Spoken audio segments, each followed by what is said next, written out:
Intro দেখেই অনেকেই বুঝতে পারছেন আমরা কোথায় যাচ্ছি। তো চলুন, আমরা আজকে যাচ্ছি রবীন্দ্রনাথ ঠাকুরের শ্বশুরবাড়ি। সাথে থাকুন। রবীন্দ্রনাথ ঠাকুরের শ্বশুরবাড়ি যাচ্ছি, কিন্তু কেন যাচ্ছি এটা অনেকেই জানেন না। তো ভিডিওটি শেষ পর্যন্ত দেখুন, অবশ্যই জানতে পারবেন আমরা কেন যাচ্ছি।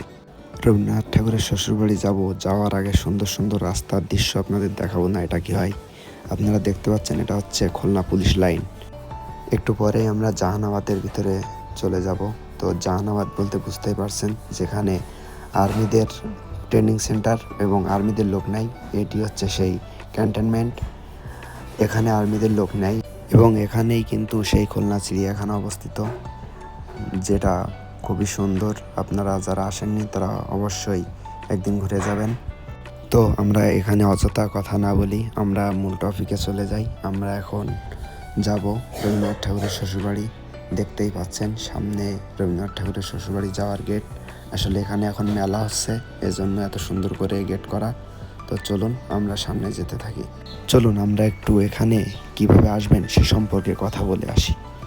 আপনারা যারা খুলনা থেকে আসবেন তারা ফুলতলা বাজারে চলে আসবেন। ওইখানে এসে যে কোনো অটোরিকশাকে বললেই আপনাদের নিয়ে আসবে। চলুন, আমরা যেহেতু বাইকে আসছি, বাইকটা পার্কিং করে রেখেই আপনাদের সব ঘুরে দেখাবো। তো সাথে থাকুন। তো কথা বলতে বলতে আমরা চলে আসছি। এটা কিন্তু রবীন্দ্রনাথ ঠাকুরের 164তম জন্মবার্ষিকী, সে উপলক্ষে এই মেলাটি হয়। মেলাটি কিন্তু প্রতি বছরই হয়, কিন্তু আমরা আসছি মেলার দ্বিতীয় দিন। তো চলুন, যেখানে মেলা হয় এবং রবীন্দ্রনাথ ঠাকুরের শ্বশুরবাড়ি, পুরা এরিয়াটা আমরা একসঙ্গে ঘুরে দেখব। তো ভিডিওটিকে স্কিপ না করে সঙ্গে থাকুন। আপনারা সামনে যে দোতলা বাড়িটি দেখতে পাচ্ছেন, এটাই হচ্ছে রবীন্দ্রনাথ ঠাকুরের শ্বশুরবাড়ি। চলুন আমরা চতুর্পাশটা ভালোভাবে ঘুরে ঘুরে দেখি, অবশ্যই ভালো লাগবে। এখানে আসলে মেলার সময় অনেক সুন্দর করে সাজায়। আর আপনারা যারা এখানে মেলা বাদে অন্য সময় ঘুরতে আসতে চান, অবশ্যই আসবেন, কিন্তু রবিবারে কেউ আসবেন না, কারণ রবিবার কিন্তু বন্ধের দিন। কারণ বন্ধের দিন এখানে ঢুকতে দেয় না। তো যারা জানেন না তাদের উদ্দেশ্য করে বলা, কারণ রবিবারে এসে অযথা খরচ করে এসে যদি ঢুকতে নাই বা পারেন, এজন্য রবিবার বন্ধ যারা জানেন না তাদের উদ্দেশ্য করে বলা।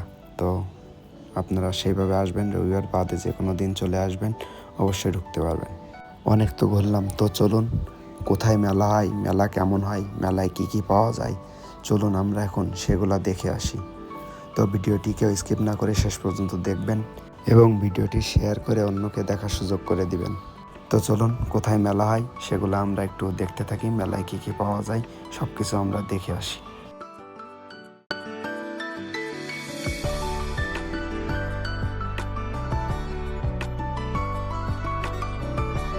মেলাটি দেখেই বুঝতে পারছেন মেলাটি